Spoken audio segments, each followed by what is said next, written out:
11번째 시간 치유사역인데 이 주제를 다루는 데 있어서 두 가지의 접근 방식이 있습니다. 주님께서 안수해서 사람들을 치료하시는 것을 과학적으로 이해하지 못한다고 생각해서 이 이야기를 복음서에서 삭제할 수 있습니다. 실질적으로 많은 분들이 그렇게 하고 있습니다. 자, 반면에 성경에 기록된 내용을 그대로 받아들이고 믿는 그룹들도 있습니다. 자, 근데 우리가 치유 사역을 살펴보면 굉장히 아주 흥미로운 사역이라는 사실을 우리는 알아야 돼요. 이것은 성경을 근간을 알면 대단히 중요하고 그분의 사역에서 우리가 감추어서는 안 되는, 반드시 드러내고 사람들에게 가르쳐야 되는 이야기입니다.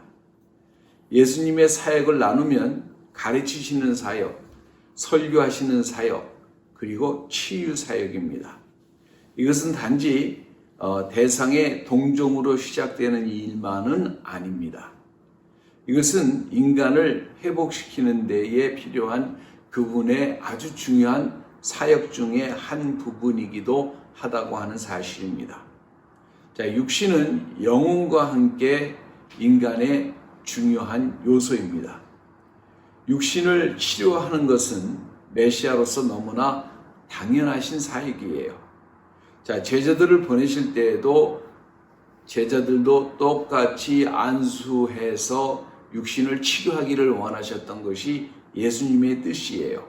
마가복음 3장 15절에 이에 12를 세우셨으니 이는 자기와 함께 하시고 또 보내사 전도도 하며 권세도 있게 하려 하심이라. 누가복음 10장 9절에 거기 있는 병자들을 고치고 또 말하기를 하나님의 나라가 너에게 가까이 왔다 이렇게 선포를 하십니다. 주님을 매력 있는 선생으로 혹은 설득력이 있는 설교가로 그리고 만약에 그의 능력 있는 치유자의 모습을 성경에서 제외하여 버린다면은 이거는 대단히 잘못된 것이라는 사실을 여러분은 성경을 안다면 깨달아야 할 것입니다. 사람들은 생각하기를 이런 미신적인 것이 없으면은 신앙을 갖는데 더 도움이 될 것이라 이렇게 가리키고 오늘날 착각하시는 분들도 상당히 많이 있습니다. 이것은 복음을 오해하는 것입니다. 복음을 전혀 이해하지 못하는 데서 오는 말이에요. 많은 사람들은 예수님은 단지 무엇을 가르쳐 주시는 선생님 정도로 생각하기가 쉽습니다. 귀신을 쫓고 병을 치료한다고 한다면은 좀 미신적으로 생각하고 이상하게 생각하는 경우를 되게 많이 봐요. 심지어는 현대에서 교회에서 만약에 병을 치료한다고 하고 귀신을 쫓는다고 하면은 그런 것도 해요? 라고 반문할 사람이 너무나 많아요. 초자연적인 것을 성경에서 제거하면은 성경에는 남는 것이 없습니다. 사실 창세기부터 계시록까지 성경 마이너스 기적을 뺀다고 한다면은 아무것도 남는 게 없어요. 성경은 창세기부터 계시록까지 그저 기적의 책입니다. 사람의 논리나 이성이 아닌 하나님의 능력과 역사를 증거하는 책입니다.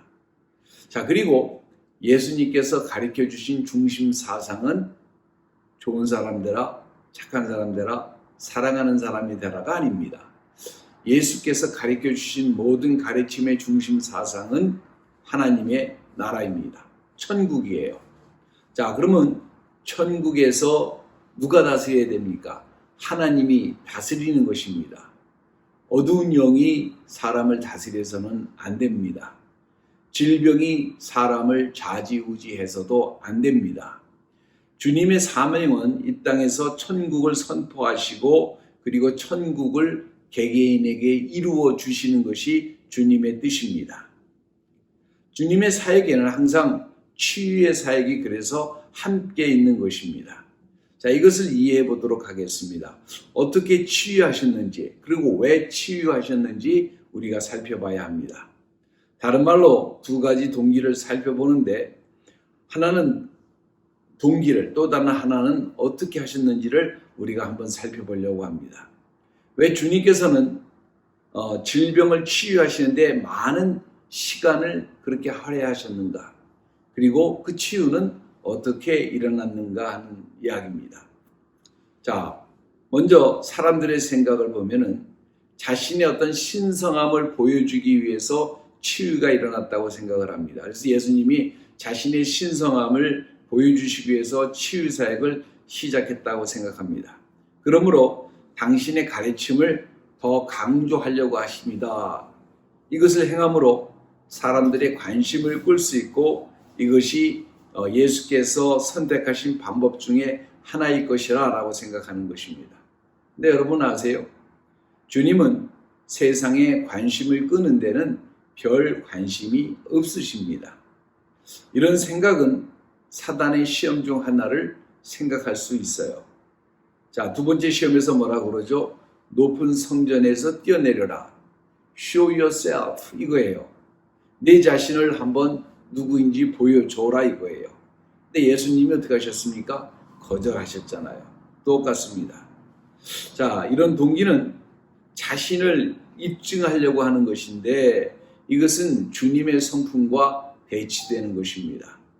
주님께서는 당신의 생각을 전파하시기 위해서 사람들의 관심을 끌거나 어떤 쇼를 하거나 그래서 대중들의 마음을 훔치려고 하는 마음이 한 번도 없었습니다.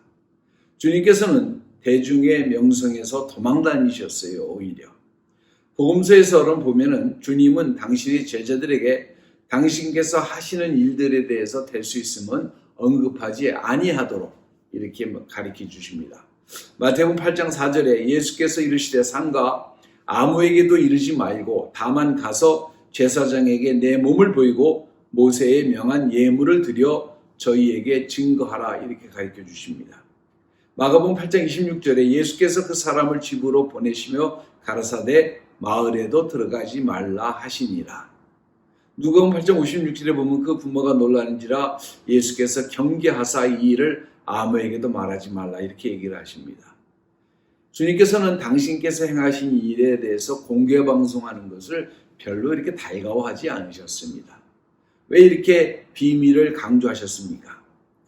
사람을 구원하는 것은 쇼를 통해서 되는 것이 아니에요. 이정을 통해서 구원하는 것도 아닙니다. 두려워서 놀라워서 자신들이 믿음의 길로 들어서는 것 이런 것은 절대로 존재하지 않습니다. 심령을 얻는 것은 그분의 거룩함을 통해서와 함께 고통을 함께 당해 주시고 위로해 주시는 사랑을 통해서입니다. 성전에서 시험을 거절하신 이유도 그래서 그렇게 하신 겁니다. 기적을 통해서 사람들이 회개한 사람 봤어요. 기적적인 일을 통해서 자복한 심령을 얻을 수가 있겠습니까? 박수치는 심령은 얻을 수가 있지만 회개하는 심령은 죄를 자복하는 심령은 주님의 그런 거룩하심을 체험할 때만 가능한 일이에요. 자, 여기에 하나 더 해지는 것이 있습니다. 그러면 그분의 치유가 그분의 신성을 입증하는 도구가 될 것인가? 이런 일을 자신의 이름으로 행하실 수 있는 분은 오직 이 세상에서는 한 분밖에 계시지 않습니다. 그러나 성경을 보면 이런 것도 사실은 아니에요. 오히려 그 반대입니다. 주님은 믿으시길 보통 사람들도 그런 능력을 행할 수 있다고 얘기를 합니다. 누가 허락하시면 하나님이 허락하시면 하나님께서 허락하시니까 베드로도 바울도 죽은 사람을 살린 경험들이 있어요. 믿음 가운데에서. 주님께서 말씀하십니다. 누가복음 16장 31절에 가로되 모세와 선지자들에게 듣지 아니하면 비록 죽은 자 가운데서 살아난 자가 있을지라도 고난을 받지 아니하리라 그럽니다. 주님이 실제로 죽은 자를 살려내셨을 때도 똑같은 반응이 있었어요. 성도의 믿음은 기적을 통해서 오는 것이 절대로 아닙니다. 그러므로 기적과 그리스도를 연결시키려고 하는 시도는 실패로 끝날 수밖에 없어요. 이적은 우리가 어떻게 성도가 됐느냐 이것을 말해주는 것이 아니라 그리스도 안에서 이적을 어떻게 받아들이냐 이것이 퀘션입니다. 기적이 없어도 그리스도 안에서 영적으로 성장하는데 왜 또 이것이 필요한가? 우리는 관점을 바르게 갖고 봐야 합니다. 주님이 능력을 행하신 것은 자신의 능력을 통해서 다른 무엇을 증거하기보다는 깊은 의미와 뜻이 있다는 사실이에요. 복음서에 의하면 두 가지 동기가 있습니다. 한 가지는 주님이 상처받은 사람들에게 동정심이 있기 때문에 그래요. 문둥병자에게 손을 펼치실 때에 다른 사람에게 봐라, 내가 이 사람을 얼마나 사랑하는지 내가 이 문둥병자도 손으로 만진다, 이런 것이 아니에요. 그냥 당신의 자녀를 불쌍해서 품어주시는 거하고 똑같은 겁니다. 사람에게 보이시려고 하는 그런 행동은 주님에게는 존재하지 않아요. 주님은 버려진 양을 사랑하심으로 그것을 너무 불쌍히 여기셔서 당신의 가슴으로 품어 안아주신 것뿐이에요. 죄에 쓰러진 모습, 지친 모습을 보시고 가슴 아파하시는 그런 장면일 뿐입니다. 이적을 행하시는 모든 동기도 바로 그분 안에서 넘치시는 동정심이 발로예요. 이것은 값싼 동정이 아닙니다. 동정이란 말로, 라틴 말로 두 가지가 합성된 말인데 그 뜻은 함께 고통을 받는다, 이런 뜻이에요. Suffering with, 이런 뜻입니다. 문둥병자를 봤을 때 문둥병자의 고통과 아픔과 육신적인 괴로움뿐만 아니라 영적, 정신적인 고통도 함께 그것을 보면서 받으신다는 거예요. 이것이 예수께서 뜻하시는 말씀입니다. 문둥병자와 함께 고통을 당하시고, 간질병 환자와 함께 고통을 당하시고, 갈등하는 아버지와 함께 고통을 당하시고, 심령이 무너진 어머니와 함께 고통을 당하시고, 상처받은 이 땅에 사는 모든 형제 자매와 함께 그 고통을 함께 나누시는 것이 바로 예수 그리스도의 마음입니다. 그 심령이에요. 이 땅의 모든 고통이 바로 그분의 고통이고, 바로 모든 슬픔이 바로 그분의 슬픔입니다. 로만 캐톨릭 교회에서는 종종 5개의 상처를 언급합니다. 옆구리의 창자국, 못자국, 발에 난 그 못자국. 그러나 이 5개의 상처는 어림도 없는 소리예요. 수만 가지의 상처를 아마 주님께서는 품고 계실 것입니다. 우리가 일상에 당하는 실직의 아픔도, 열등의심도, 비관도, 좌절도, 우리가 일상에서 행하는 모든 조그마한 모든 아픔을 함께 고통을 당하시고 함께 느끼신다고 하는 사실이에요. 마태는 이런 모습을 이렇게 기록을 합니다. 마태복음 8장 17절에 이는 선지자 이사야로 하신 말씀에 우리 연약한 것을 친히 담당하시고 병을 짊어지셨다 함을 이루려 하심이더라, 이런 이 말입니다. 자, 다른 동의는 주님의 관점에서 볼 때의 질병은 침입자입니다. 하나님이 창조한 아름다운 인간의 그것을 고통을 주는 침입자예요. 이 질병은 하나님의 뜻을 저항하는 것입니다. 하나님 나라에서는 그래서 질병을 받아들일 수가 있는 일이 아니라 허락할 수가 있는 일이 아니에요. 이상한 일입니다. 그러므로 이런 것을 만나실 때마다 주님께서는 이런 질병의 세력을 잠재우시는 것입니다. 자, 이런 측면은 강조되지 않습니다. 성경은 단 한 번도 미안합니다, 예수님이 미안합니다, 당신을 치료할 수가 없습니다라고 얘기한 적이 단 한순간도 없어요. 불치병을 치료하시는 것을 거절하신 적이 단 한순간도 없습니다. 어린아이가 우시는 것을 보시고 어이구 너는 울어도 돼 라고 당연하게 생각하시고 말씀하신 적이 단 한 번도 없습니다. 인생의 어두운 측면은 예수님에게는 항상 뭐냐면은 고쳐야 될 일이고 이상한 일이었다는 거예요. 주님께서는 고통과 싸우는 처음뿐이고 마지막까지 싸워주시는 분이 바로 예수 그리스도라고 하는 사실이에요. 그분께서 이 땅에 오신 것은 이 땅이 점점 이상해져 가기 때문에 이것을 바로 잡으려고 하는 것을 보여주시는 거예요. 하나님은 이 이상한 세력과 맞싸우시기 위해서 이 땅에 오신 것이에요. 다시 말하면 잘못된 것을 바로잡는 과정 중에 하나라고 하는 것입니다. 자, 흥미로운 것은 종종 주님은 치유사역을 통해서 사단의 왕국을 무너뜨리는 역사가 있었다는 사실이에요. 자, 기억할 것은 주님의 시대에는 질병은 사단의 역사로 간주되었었습니다. 그러니까 모든 질병은 사단이 주는 거라고 당신은 생각을 하고 있었어요. 자, 마귀에게 사로잡힌 것이나 혹은 자연적으로 생겨진 모든 질병조차도 당시에는 그렇게 생각을 했습니다. 보이지 않는 세계는 모든 악의 어떤 영향으로 말미암아, 잘못된 영향으로 말미암아 일어난 것이라고 생각을 사람들은 했어요.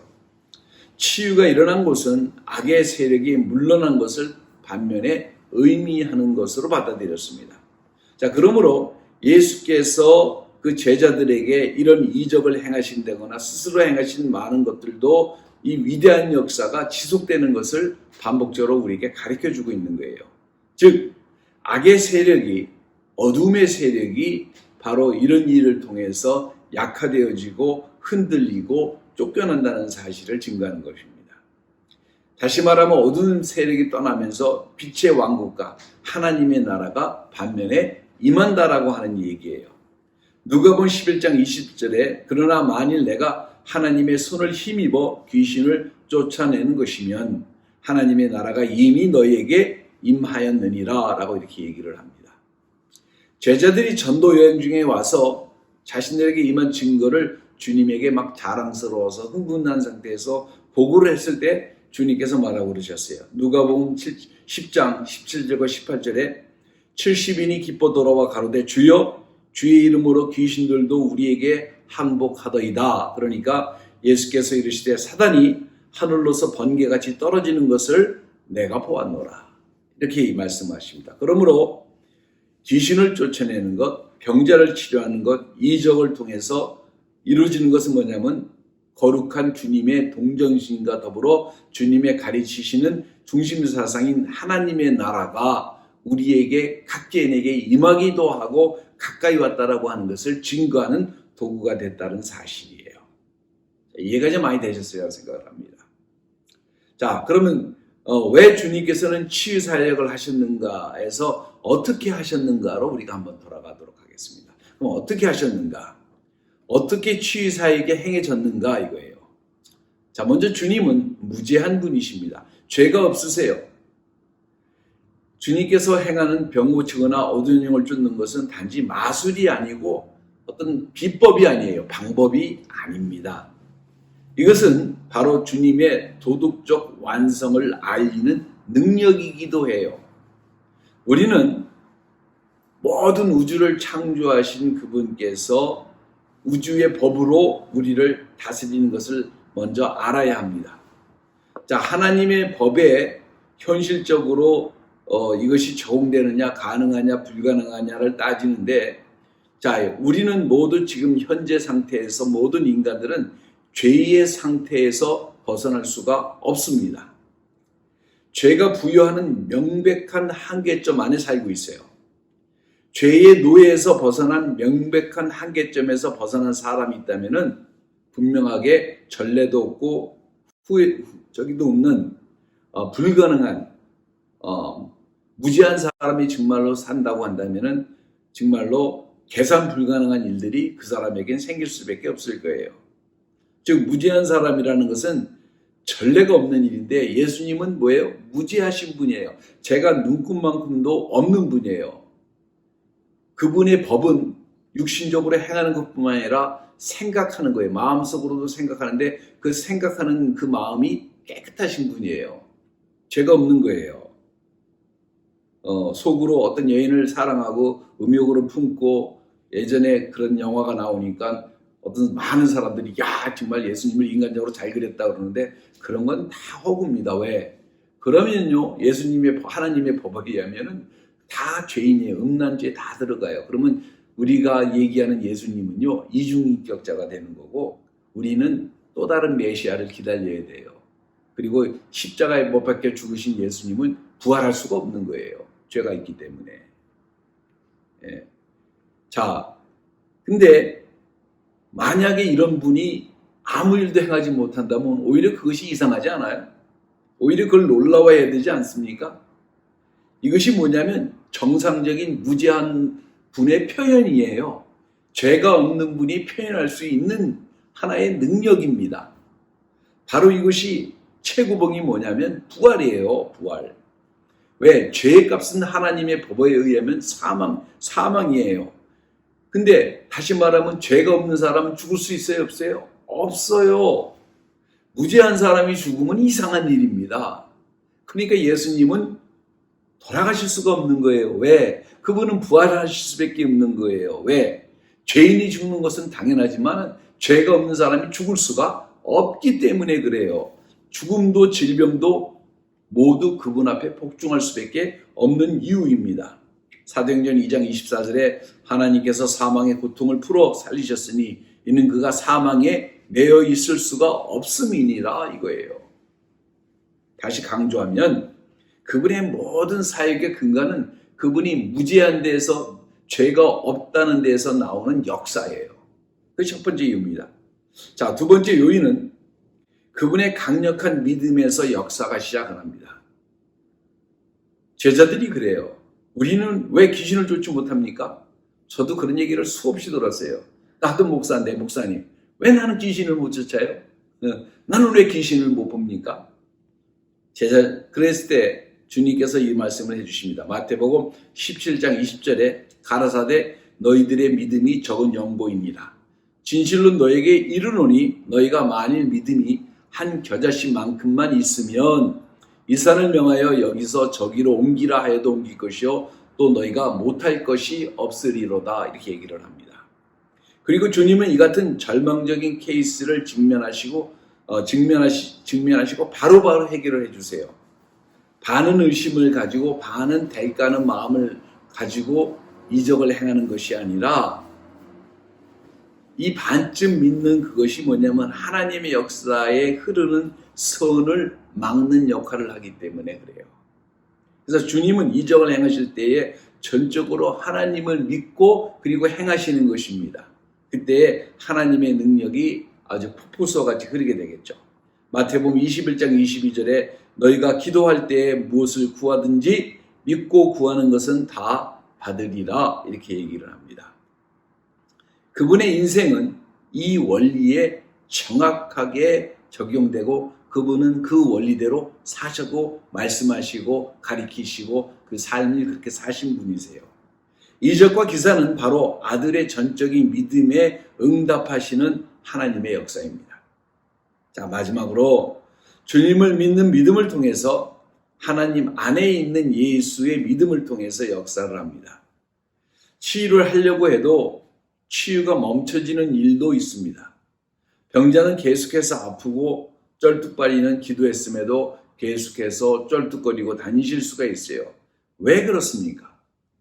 자, 이 나사렛은 주님의 사랑을 거스리는 장소로 유명합니다.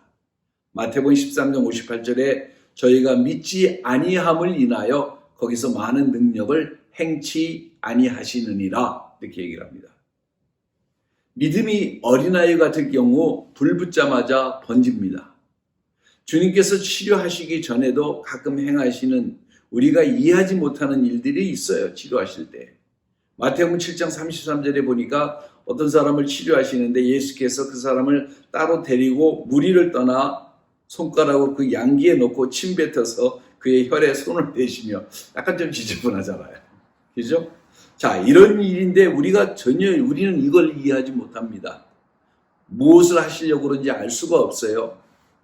자, 근데 이런 것을 통해서 기도받는 사람들의 믿음을 아마도 불러 일으키시려고 하시는 것이 아닌가. 환자의 모호한 믿음에 확신을 주시려고 나름대로 시도해 주시는 것이 아닌가라고 생각을 합니다.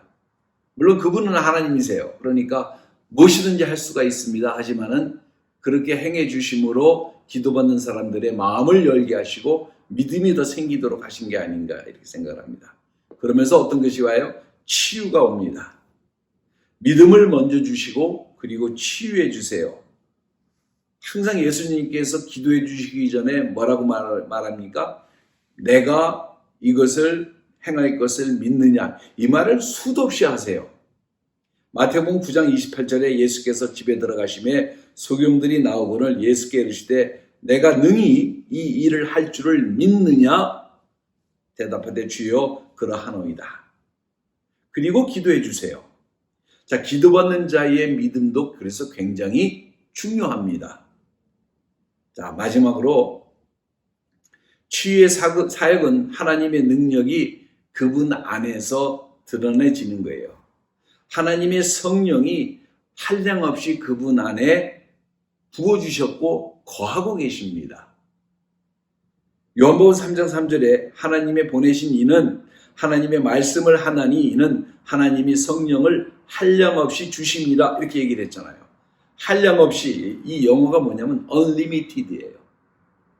제한 없이 성령을 부어주신 거예요.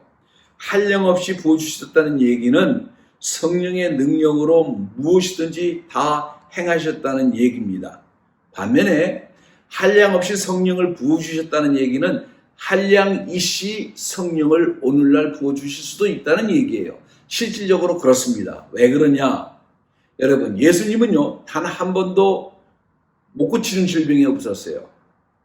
그런데 바울 가면은 그 놀라운 바울 선생도 자기 병도 못 고쳐요. 디모데의 병도 못 고쳐서 포도주 마시면서 슬슬 위를 달래라고 얘기합니다. 에버브라 디도가 병났을 때도 기도했는데도 못 고쳐요. 많은 또 이 오해하는 학자들이 신의 은사를 받으면 주머니에 넣었다가 내가 원하는 사람들을 다 이렇게 치료해 줄 수 있는 것처럼 잘못 착각하고 가리키는데 그런 일은 존재하지 않습니다. 그런 일은 존재할 수가 없는 거예요.